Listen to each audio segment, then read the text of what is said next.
All right, guys, welcome. I hope everybody had a good lunch. Nice, delicious, hearty lunch. All right, so this is talking proximity card access systems or using DSpace to open doors.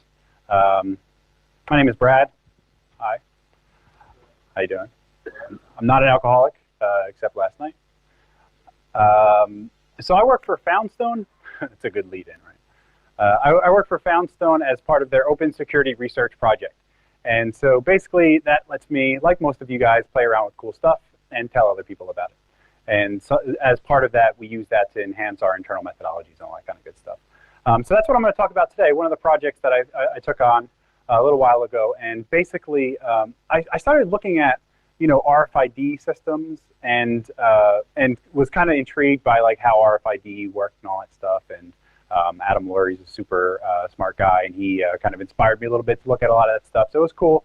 But then I realized there's this whole system behind it. It's not just the reader and the card. And so I started to look at those systems as well. And that's and this talk is kind of the result of all that looking. I'll show you, how things look like between the card and the reader, and then ultimately all of this other stuff that exists behind it. So a lot of people were wondering, like, what is this DSpace thing, man? Does anybody know that reference? Does anybody know this book? Yeah, a couple. All right, cool. So yeah, DSpace is a reference to this book by Daniel Suarez. I don't get money for that, although that is really big, so maybe I should. It's a book called Daemon, and it's really awesome, like techno, like cyberpunk thriller buzzword catchy drama thing that's happening. And it's a really cool book, actually. So part of the book, what they do is all of these people that are involved in this Daemon network all get this like cool this pair of sunglasses, and they see this kind of alternate reality. It's almost like Google Glass to a certain extent, right? So you get to see this augmented reality around you, except in front of you, you see more information about what's around. And as you build points in this world, you get to control things in that augmented space. So it gets really cool. Like you control things, move things around. It's like kind of fun. But then if you become like this super powerful force, you can control things in the space that control things in real life. So like there's this badass guy, Loki, and he controls like this swarm of like killer motorcycle robots. And so like he's just like, kill, and then like he kills a bunch of people. It's great. So but I really, yeah, exactly, yes. They might actually make a movie of this, and I'm sure they'll do no justice. But I like that idea, right? Like not killing people. I don't want to kill anyone, I promise. But I like the idea of being able, like the internet isn't real, it's like that thing over there that I spend a lot of time on. But when that can interface with the real world and change things in the real world, well, that starts getting really cool and really fun. So whenever I can do that, I like to do it. And so this talk is, we're opening doors, literally opening physical doors over the network. And so I like to think of it like that's my own DSpace, like, except it doesn't look as cool. A lot more text. All right, so this is what the architecture looks like. It's really simplified. You're probably familiar, starting from right to left, with kind of the really small user with the gigantic card. He talks to a reader, and that happens over RFID, right? And so then that reader takes that value that it's taken from the card and formats it for this WeGAN protocol that it then transmits to this controller. And now the controller holds all of this data. It basically doesn't know who the small user is. He knows what the card value is, and so it knows what that number is, and then associates that with doors and times to access those doors and all that kind of good stuff. And he gets that data from the back end. So the back end is what, like, your security guards or like office managers or whomever who provision the cards, who say, Brad gets this card. That's what they update. And then the back end pushes data to the controller, so the controller can allow the doors to open and take data from readers and all that kind of good stuff.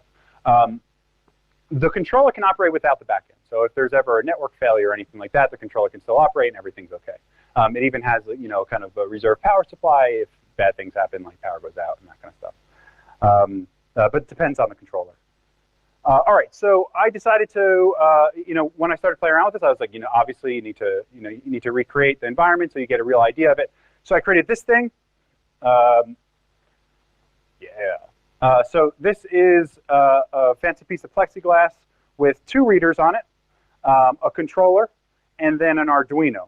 And so the 2 readers feed into the controller, into its reader portions, but the Arduino, it does some other functionality that we'll talk about in a second, but it mainly deals with the door opening. So like I didn't want to buy like a big set of doors, right? And like open it, okay, the door's open, yes, like that would suck. So instead I hooked it up to this like clever little light. And so every time a door opens, the light goes off, and then it's like jackpot, yay, like that's fun. So I was doing that, and that was cool. And so yeah, so that's the whole setup. So I got here around like Tuesday or so, and I was a little jet lagged, but this setup can be kind of temperamental, so I was a little worried about it. So I wanted to make sure I checked it right off got off the plane, and so I did. I connected everything, hooked up the power supply, everything was going good. And then I went to go plug it in, and I'm like, oh, wait a second, this doesn't compute. I'm American, this doesn't work. What's happening? Circle into square. And so that wasn't working. So I was like, oh, wait, I know what I have to do. I have to use a power adapter, one of these things. So let me see where this is headed. So I'm like, yeah, look, Northern Europe, it works. Okay, cool. So I took it, put it in, and then, oh my God, major issues. So this lovely demo-driven presentation is going to be much less demo-driven because I made the quintessential stupid American abroad mistake of plugging in the wrong power supply into this and basically fried out my Vertex controller. So that sucks a lot. But it's not completely horrible because I have another one, right? Oh, that's good. But it's in New York. So I called up my colleague in New York. I'm like, hey, man, ship this to me. Because remember, this was Tuesday, so there's time, FedEx, that kind of stuff overnight. So I'm like, ship this to me as soon as you can. He's like, no problem, dude. I'll have it to you. Next day, it should be there Thursday morning. I'm like, all right, awesome. Thursday morning comes around, go to the front desk, all happy. Hey, where's my controller? They look at me like, what?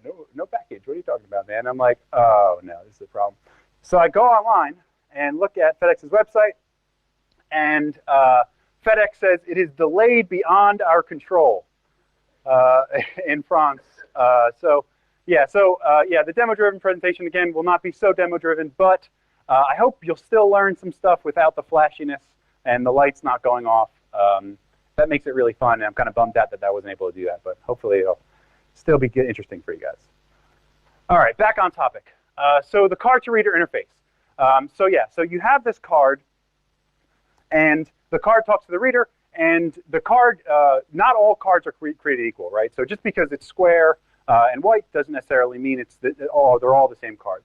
So they operate over different frequencies. So if you're familiar with RFID at all, you know about 125 kilohertz and 13.56 megahertz. So it's usually one of the two. There could be other ones, but usually it's one of those two. There's also varying levels of security. So some cards have no security, and some cards have some security. And so the security, what I'm talking about, is how the data is stored on the card so that any user can't just, or any person can't just read data off the card.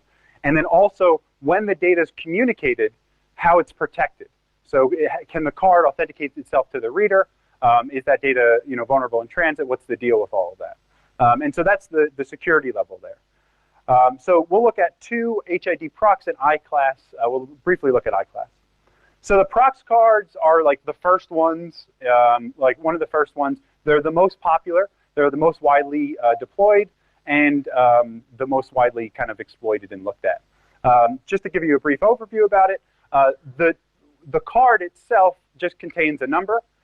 It's this 26-bit, using the 26-bit card format, it's 26 bytes or bits. And the first and the last is parity bits. And then in between, the card value here is separated into 2 sub values. One is this facility ID or site code, and then the other is the card number. So the idea behind this is that a company would buy one of, set the system up, and maybe they would all have the same site code, right? So company Y has site code 10, and then all of their users would be assigned a card number between 0 and 65535. Okay, pretty simple. Maybe if company Y has another branch, a larger branch, they'll assign a different facility code to that one, so that they can have their own facility code. And then in the back end doesn't care about facility codes. It just wants to know, all right, what numbers are assigned to you, and then this is how it all works. Right? It's pretty simple, pretty basic. The only issue is that the facility codes only go to 0 to 255, and I'm pretty sure there's more than 255 companies in the world. I could be off by that number, but I'm pretty sure there is. So the issue happens is that there could be more than one company with the same facility code, right? And the people who pick who gets the facility code is arbitrary. It's whoever's setting up the system. If they previously, the company previously has one of these deployed, maybe they'll follow what's pre-existing. But if like Bob's security company comes into an office park and decides to set these systems up, Bob could love the number 10 and could just so happen to assign everybody the 10 facility code, and so and that can happen like naturally too. Like maybe I live and work in New York City. There's a lot of companies there. I'm sure there's companies that share the same thing.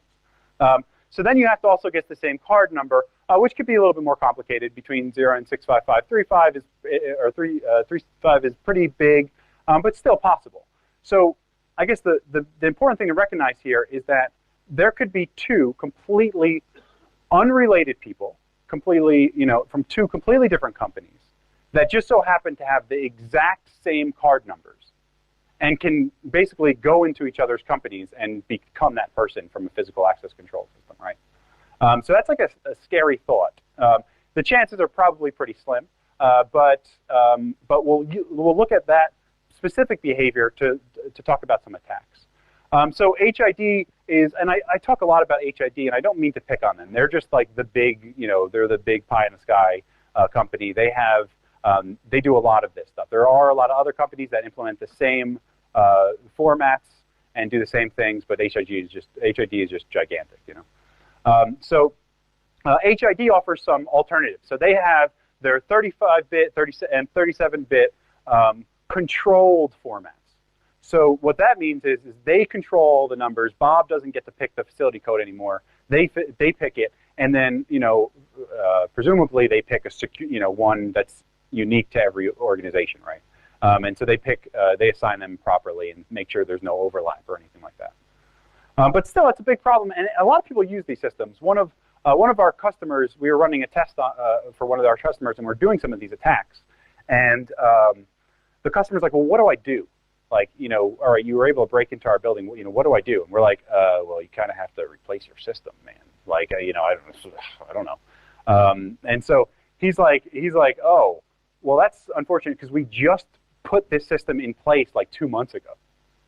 So these systems are definitely still being deployed, and that sucks. So hopefully raise some awareness and people won't deploy them. They'll move to some of the newer ones. All right, so let's talk about cloning these things. So cloning these things is a pretty widely known thing on how to do. Basically, it uses something called the Proxmark 3. How many people have seen a Proxmark 3 or heard of one? Yeah, some? Okay. So this is the Proxmark 3. It'll cost you about $300. It's open source hardware, so you can get all the schematics and build one yourself if you want. It runs on open source firmware, which means you can modify it in any way that you want and do basically whatever you want with it. It operates on it operates on both of the RFID bands that we're going to be talking about, and has a lot of cool functionality. So by default, if you buy this thing for $300, you get this little thing, and then you can buy an antenna. And it comes with firmware that will allow you to clone these cards like right out of the box, right? So it's pretty simple. All you have to do is press a button, and then this would be another demo portion. So I'd press a button, read a card, and then play it back to the reader. And you kind of have to get a little close in practical situations. You kind of have to like almost touch someone's butt a little bit, so it's a little awkward. But still, you can skim the card out of their pocket, and then play it back to the reader, and then you are that person, right? It's like copying the keys to their front door, that equivalent. So it's pretty straightforward. And then you can also do things via the command line. And those are the commands down there. So as I started to look at these types of card values, I started to realize, well, the only thing that makes these card values like at all difficult to figure out is the site ID, right? Like that facility code is kind of difficult. So if I figured that out, I have a pretty good idea of what card values are active. But then I realized, well, there's that big 0 to 65535 range of card values, and to guess all of those would be kind of difficult.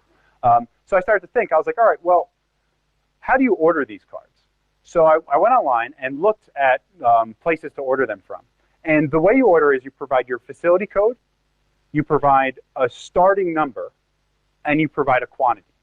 And the lowest quantity that you can buy is 100.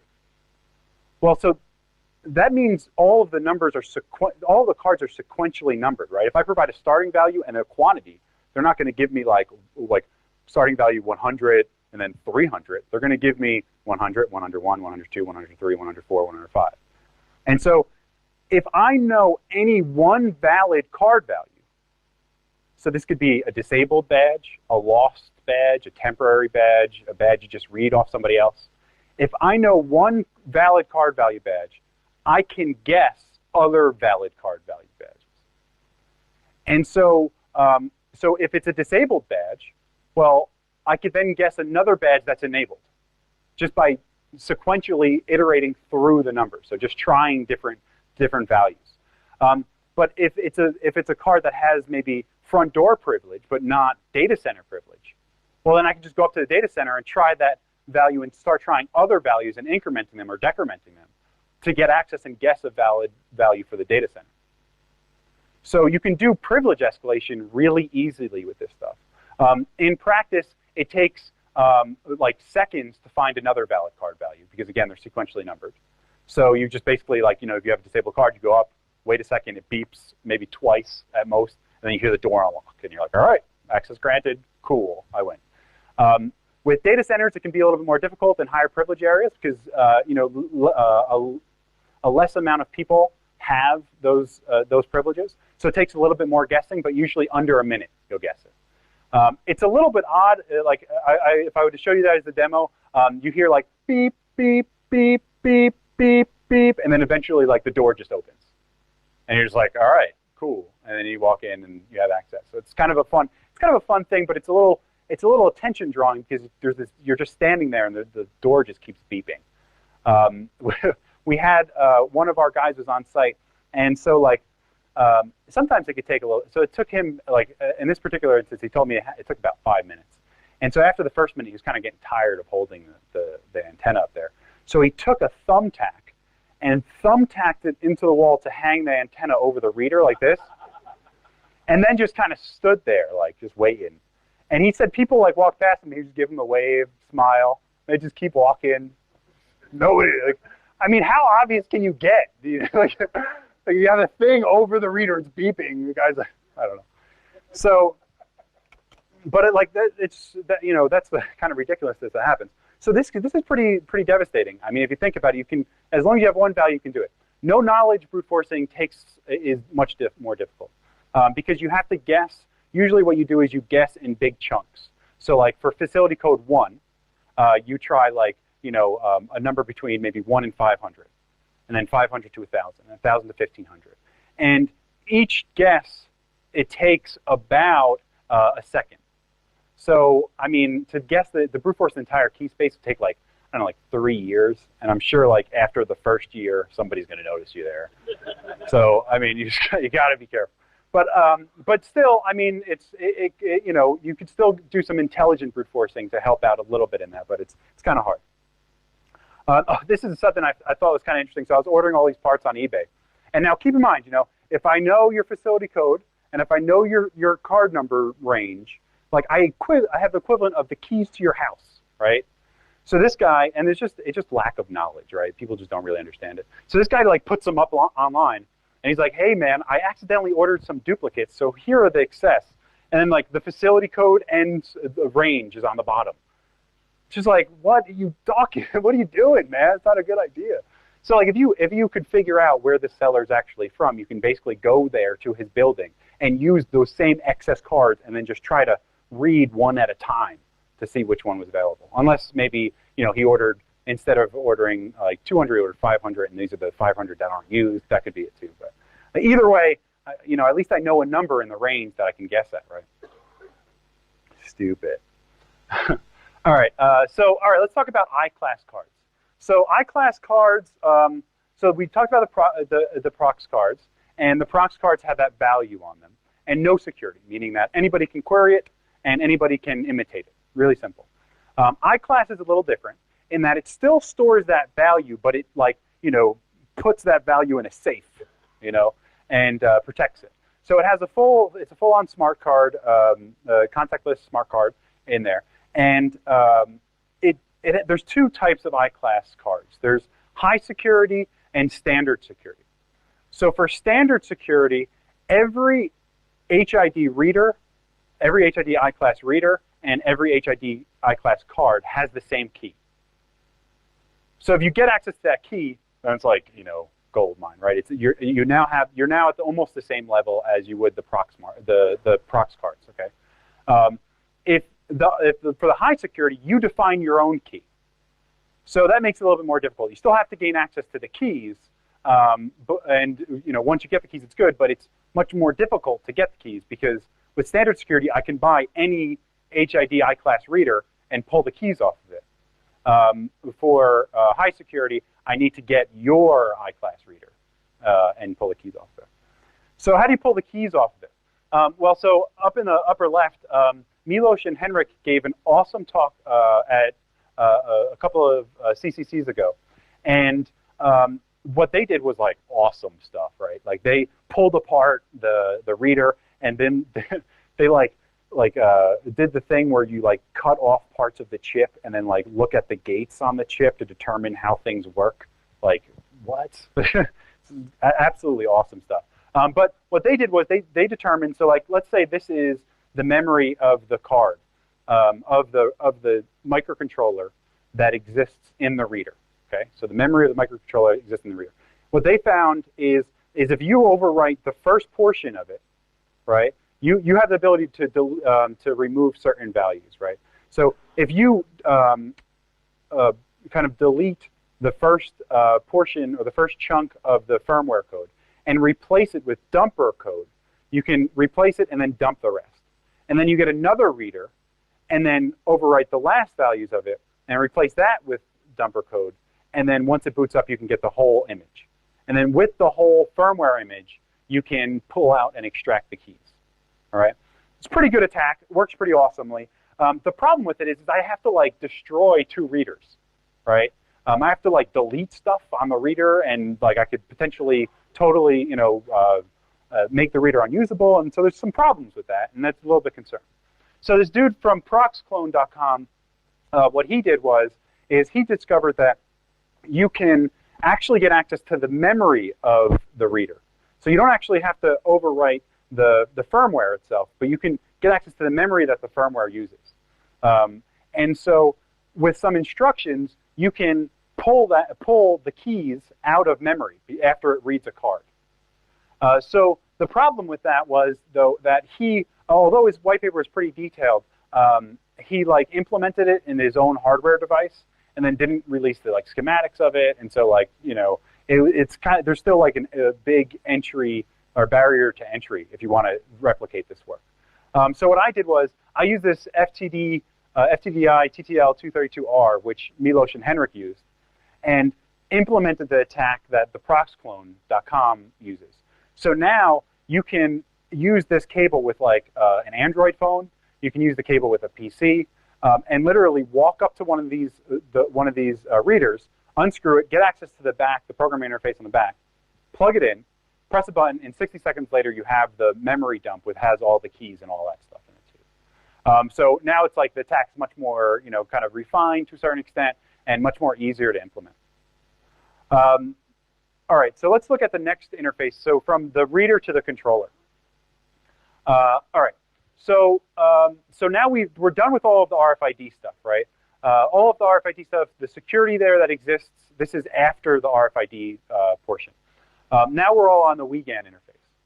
So the important thing to realize here is that between the reader and the controller is all this standard protocol, and all cards output from the reader the same thing. So it doesn't matter about the security. It's all the same data that's being transferred from the wire from the reader to the controller. So let's look at that protocol. It can also be RS-232, as I'm pointing out in the bottom, but it really depends on the setup, but most often it's the weekend. All right, so this is the output from a logic analyzer, okay? Weekend is really, really simple.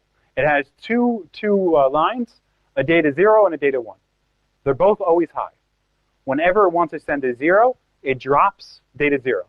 Whenever it wants to send a 1, it drops data 1. Okay? So really, really simple. I decoded everything in the middle here for you. So you can see, like, this is what it looks like in binary, and then I converted it to hex, and then you can see what's ultimately the site code and the card number that's printed on the bottom of the card, right? So to implement this protocol is super easy, right? I mean, you have two high lines, you just drop them whenever you want to send anything. The kind of annoying part about it is, though, is it's not super elegant. You have to pop off the cover, so you have to do that, and then unscrew 2 screws, and then you have access to the cable in the back. And then you have to kind of pull apart to get access to the actual wire. So it's not super elegant, but once you have access, it gets super easy. Oh, sorry, nudie pics. I didn't mean. No. All right, so what I did was I implemented this whole thing in an Arduino. Now, a little while ago, somebody gave a talk at DEF CON, and I added this to the slides because I want to give that guy shouts. He created something called the Gecko, which is basically like a man-in-the-middle almost hardware device for these things. I implemented kind of the same thing with some more features, but he didn't release any of the schematics and stuff, or I couldn't find them. So like, if you guys ever do research stuff, please, like, release schematics, like show people how to do stuff, because otherwise, they have to learn on their own, and that just sucks. So I released all the schematics for all this stuff, but it's just an Arduino. You can look at a picture. So what this does is it does a couple of things. One, it's a skimmer, right? So it sits in line between the reader. So if you want to, you can put it in line between the reader and the controller, and then it will take anything that it reads in from the reader and then just replay it back to the controller. So if you wanted to, you can put, like, a storage device on here and then just have it log everything. So if you're an attacker, maybe you go there at night, put one of these in place, embed it into the wall, close up the reader, come back the next night and get all the card values that were sent over the wire. What you could also do is put like a Bluetooth or a wireless adapter into this thing. So then this way you don't have to actually like go into the wall ever again. You can just always check out what's getting skimmed from the device and getting all these card values. So that's always good too. The other thing it does is it emulates too. So if you, I sort of want to see if I can show this, but with all my demo luck, I just feel like everything's going to explode. It's saying door unlocked. Yeah, that's right. No doors. All right, so this is the Arduino output. I'm going to see if this works. This is an iClass card. I have an iClass reader hooked up to it, and so I'm just going to try to read it. Oh, good. So this is kind of what you see from the Arduino. It just says, receive the input from reader. This is the binary representation, hex, the site code, and the card number. So it has all that stuff. But what you can also do is, again, imagine if you had like a wireless module attached to this thing. You can just kind of take the value and then just paste it in. And it should, yeah. Well, it's saying invalid input length, of course, because everything else breaks. But you could just paste it in there, and it'll automatically send that value to the controller. So at this point, you don't even need the card, right? All you need is the card value, and you can play it directly to the controller, and the controller thinks it was read from the reader. So if I had a wireless interface, I just walk up to the door, just say, Brad's card, press go on my phone, and then it opens the door, that kind of thing. So that's pretty devastating. That's pretty fun to do too. The other thing you can do is a fuzzer. So I also implemented a fuzzer on Arduino. Wygant has not too many test cases, right? I mean, you just lower data 1, lower data 0, lower both, long strings, that kind of stuff. So I implemented that with a bunch of test cases. So if you wanted to fuzz the controller's interface, you could do that as well. Also, Wigand is used for, or Wiegand, it's used for like magnetic stripe cards. It's used in some biometrics. So you can use this Arduino interface to fuzz all of those and to mess around with all of those different types of readers, essentially, like whether it be a magnetic stripe or a thumbprint or something like that. And then also, might as well do a brute forcer too. So I also implemented brute forcer that brought it up from 1 ID a second to 5 IDs a second. The limitation there is there has to be certain spacing between the IDs in order for it to brute force. Otherwise, the controller interprets it as one long string, right? So you have to have some spacing in between it. So I can do 5 IDs a second, which is a little faster. You can do some no-knowledge brute forcing, but again, it may not be super fast. But if if you can have it run for a while, maybe overnight, maybe you get something better. And this, again, can all be run via PC, iPhone, or Android. So you can have everything very mobile, very easily accessible. All right, so let's talk about targeting that controller that we were talking about. So the controller is, so let's talk about targeting the controller. So the controller takes the data in from the the reader and then formats it for the database, for the backend. So remember that we're going to look at the Vertex controller, this specific one for HID. It's the V2000. This controller is kind of used in a couple of different places. It's sometimes rebranded and all that kind of good stuff. Again, I'm just picking on HID because they're popular, nothing specifically against them. All right, so these things are usually deployed in a building environment, which, with a bunch of them deployed all throughout the building, and they're hooked onto the network. So they have this discovery protocol that's in place. It's a super simple UDP-based discovery protocol, and it's all plain text. It's like semicolon delimited, like really easy to re-implement. So I implemented a quick discovery tool in Python so that if you're on one of these networks, you can run this tool and get the version information, what IP addresses, and discover what your targets would be if you were to get onto one of these networks and start to mess around with it. All right, so let's talk about hacking this controller a little bit. So when I got it, I'm like, all right, well, there's probably going to be some sort of nice remote exploit in this thing, or something else I can do. But let me just first look at how this thing is put together and how it's supposed to be managed. So I went through the controller, and so all right, to log into it, to the UI, I had to log in with the username admin, password blank. So I was like, all right, cool. Log into the web UI. And it asked me to change my password, so fair enough. So I changed my password, and then I did a quick port scan of it and noticed Telnet's open. So I was like, all right, well, let's see what happens when you connect Telnet. So I connected to Telnet trying to use that admin username and password that I set via the web UI, and I was able to get access to it. So I was like, all right, this is great. So I was able to get and discovered it's all running Linux. It's a embedded Linux system, and not too bad, right? It's an access board or whatever. So I catted out the password file and discovered that there's this root account there. And so I'm looking back through the manual, like, wait, where's this root account mentioned anywhere? Like, I don't see this anywhere. Like, what's going on with this thing? So I couldn't find it anywhere. So I was like, all right, well, fair enough. Might as well try to crack the password. It's just looking at me. So I looked at it, and sure enough, 3 seconds later, the password cracks, and it's the password of pass. All right. So I was like, all right, well, that sucks for them. That was obviously pretty dumb, bad job. But I was like, it's not that devastating of a finding because people can just change the password. I mean, it is undocumented and all, but you can still kind of change it if you knew so much about it, so whatever.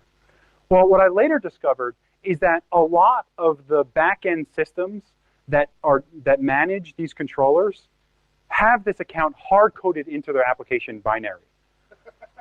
So if you change this password, you would literally break all of your back-end systems. So that sucks, man. Like, you can't change it anywhere. It's like, all right, and the password is pass, like, horrible. So that sucks.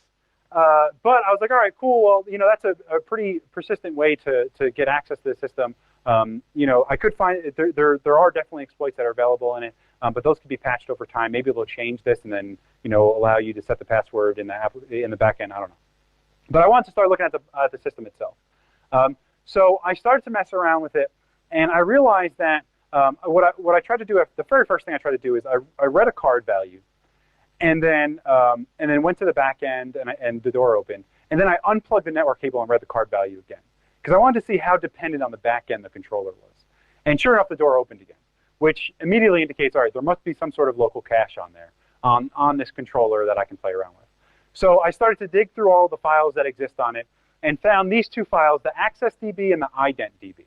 So both of these files are just basically big binary blobs of data that contain all of the card values and their access restrictions. So, you know, Brad's card value 123 is allowed to access this door at this time, and that kind of stuff.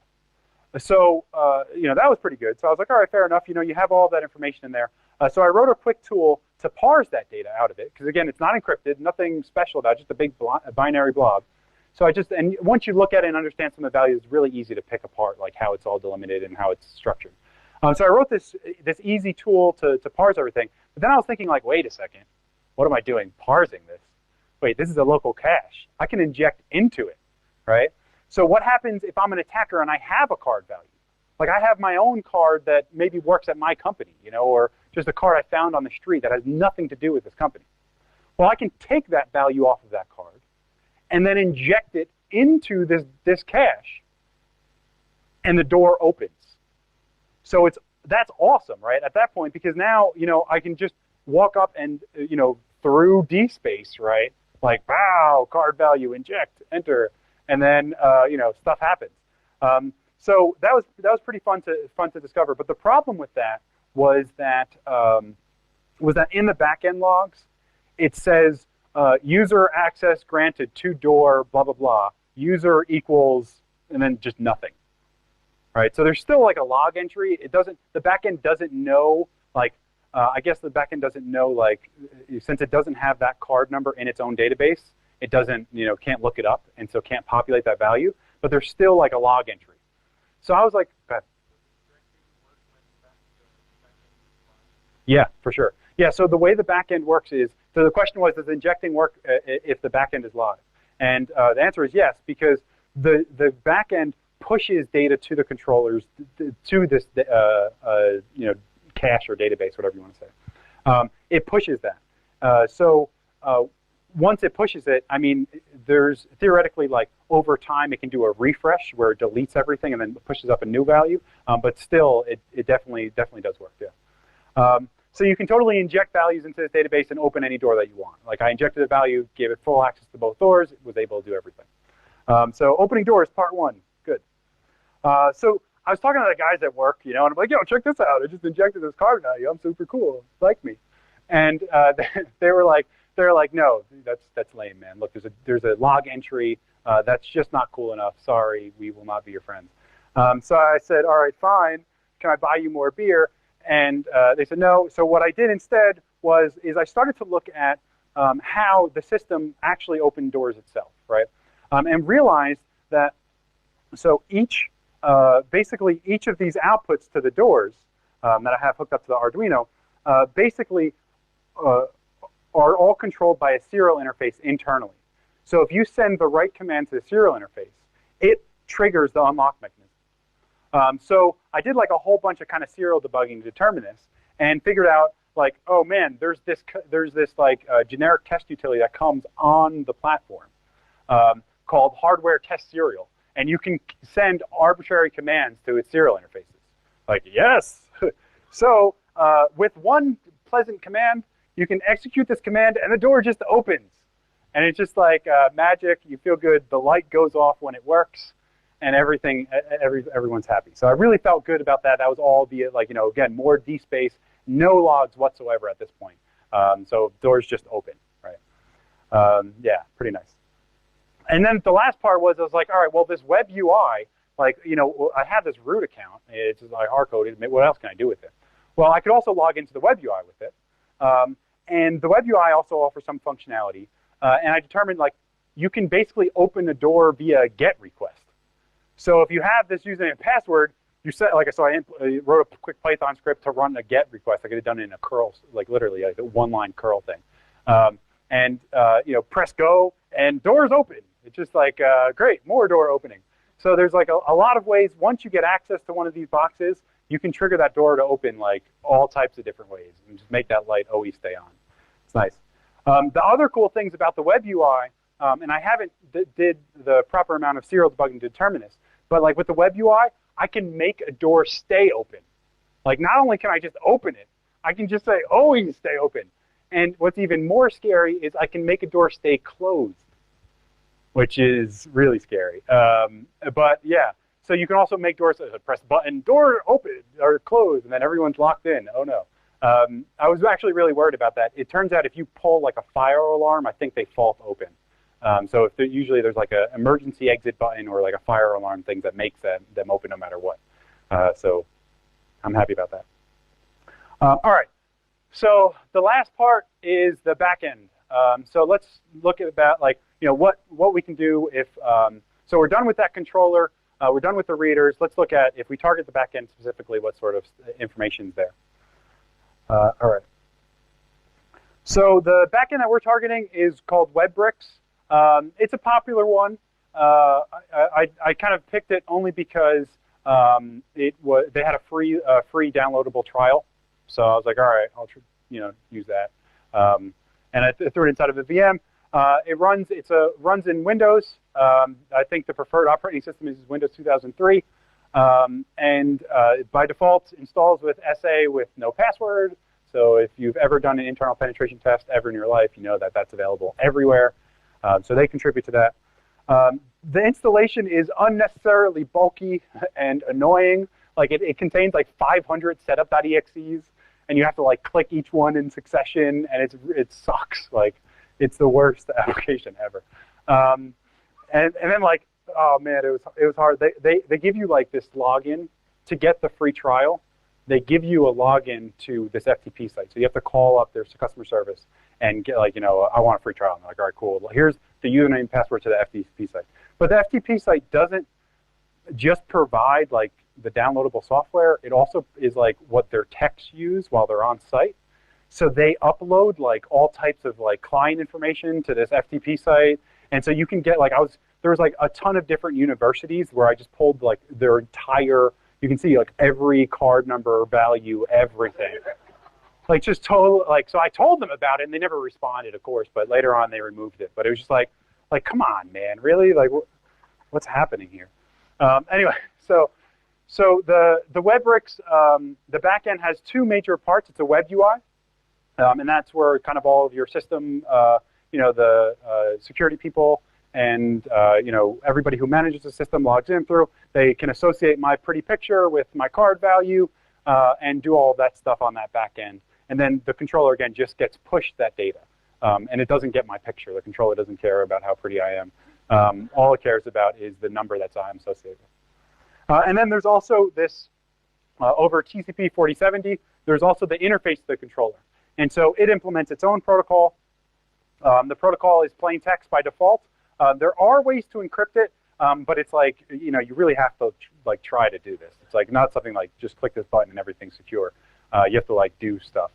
So that kind of sucks. But the plain text protocol is really easy to decipher. It's a proprietary protocol, but again, it's super simple. It's all semicolon delimited, and without saying anything very specific, if you play with some of those values, there are definitely like stack overflows up the wazoo in the software, and it's just horrible. Like, it's bad. If you're able to sniff that communication, if you're able to get on that same segment, you can see, because it's plain text, you can see all the card values that are going back and forth. So if you're trying to get card values again, you can just pull those out. You can actually inject into that stream if you're in a good spot on the network as well. And that was shown in DEF CON 17 with this open sesame.py. Basically, they used, on a different backend, it wasn't WebBricks, it was a different one. They used TCP sequence number prediction to inject data into the stream and then do things like open doors and that kind of stuff. The web UI is absolutely full with like SQL and all like the web stuff. It's all over the place. Anonymous loves it. But the really fun stuff is kind of the more serious exploits that exist in there. And I still haven't heard back from those guys about it, so I'm not going to disclose any of them, even though it's been like over 6 months. But I have released all of these Peach Fuzzer XMLs. So like I know people don't like Peach, but I like to use it to do data modeling. So if I'm trying to reverse a protocol and figure out how things are put together, I use Peach in its nice friendly XML format to make all of that data structure and see what it all looks like. And then the added side is that then I can use that XML to start fuzzing the network protocols and stuff. So I published all of the fuzzer XMLs. You know, if you were so inclined to just basically run Peach with that XML against one of those things, you'd find a lot of fun stuff. And then I also did the XMLs for the discovery process. So if you wanted to fuzz the controller and maybe find stuff there, you can use those XMLs, and then you can look for things beyond that. All right, so that's the presentation. It usually take a little bit longer because we would have this amazing light show, but hopefully it was in your mind's eye every time I said door open. Any questions, guys? Oh, sorry, one.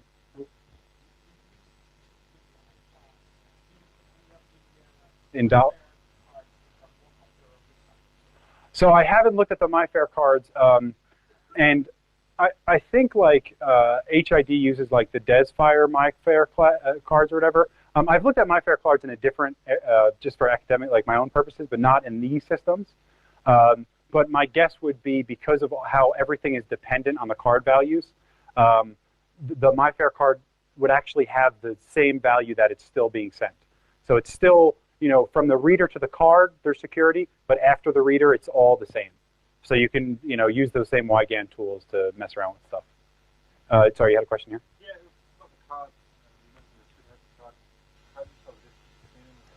Oh, yeah, that's a good idea. Like, am I owned? Like, people ask that question a lot. So if you take out your card, some of the cards may have, it really depends on the card, but there's the traditional HID clamshell cards, which are, they're kind of like, you can see like a line around them, and then on the back, they kind of have like almost an oval back shape to them. And then usually in the back is imprinted something. And usually they'll either say like ProxCard 2 on them, and they're written like kind of right on the top. ProxCard 2 they'll usually say on them, or they may say nothing. It really depends on that. For the I-class cards, they always, at least every I-class card that I've seen, it says I-class on it. So if you just look on the back, it'll say HID I-class. I have equipment here to determine if it's a low frequency or high frequency card, but it doesn't really help you out too much. Yeah. Cool. Any other questions in the back? Yeah. What are the recommendations for a secure environment? Well, there's certain mitigating controls you can put in place for some of this stuff. So I've had a client. Actually, this is a pretty interesting story. So we were on site at a client, and we were doing a physical test for them, and we were trying to brute force the card values, right? And they just fired this like crazy guy employee, and they were really worried that this guy was going to try to get back in the building. So we were brute forcing these values, and just so happened to hit his card value. So they get an alert. And I don't know, I didn't know you can do this, but apparently you can set up these systems to alert on when certain cards come up. So they got an alert that this guy not only was in the building already, but trying to access the data center. So they came running at us like full force. And I was like, no! Like, you know, they just like came running out, and we gave them like the, you know, like, we're okay, like talk to your boss, we're nice. And that got out of it. But so the kind of response to the question is, you know, you can have good mitigating supplemental controls so that if you see like anything where, you know, a reader maybe is going offline, indicating that maybe somebody's trying to dump the keys out of the I-class cards. I haven't looked at some of the newer cards, so I don't know if they're better. But these cards are what they are in the presentation. Or you can set up these alerts that say, you know, if you see like 15 tries in a row, you know, maybe it's raise an alarm. Like, I don't know if you can put that logic in there, but potentially you can send like SNMP alerts or something and monitor that. Another thing somebody told me, which I totally do not believe, but I feel like I always have to say it because he might be telling the truth. is that he said in his system he set it up so that if you brute force too many times, it locks out every brute force card. So like to me that's like an immediate DOS, right? Like I mean now I can just like lock everybody out of the building like really easily. So like I don't, you know, whatever. You might be able to do that if you wanted to too. I hope he doesn't see this ever. Any other questions? Cool, guys. If you have any other questions, feel free to send me an email. Check out the GitHub, and blog.opensecurityresearch is the blog that I kind of do with. Thanks. Thank you.